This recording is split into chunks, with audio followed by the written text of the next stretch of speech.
સુરત મહાનગરપાલિકા સંચાલિત સ્વિમર હોસ્પિટલમાં ડોક્ટર અને થાઈ ગર્લના રંગરેલિયાનો વિવાદ શમવાનું નામ નથી લીધો।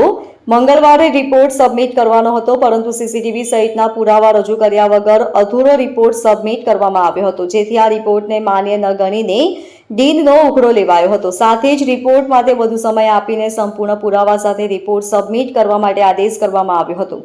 રેસિડેન્ટ ડોક્ટરના થાઈ ગર્લ સાથેના રંગરેલિયા કાંડમાં 5 સભ્યોની નિમાયેલી તપાસ કમિટીએ ઉતાવળે રિપોર્ટ સબમિટ કર્યો હતો, પણ તપાસ રિપોર્ટમાં કેટલીક ત્રુટીઓ રહી ગઈ હતી, જેથી તે મુદ્દાઓ સામેલ કરીને નવેસરથી રિપોર્ટ સબમિટ કરવા આદેશ અપાયો હોવાની માહિતી મળી છે, જેને પગલે તપાસ પૂર્ણ થતાં હજુ 1-2 દિવસનો સમય લાગી શકે એમ છે।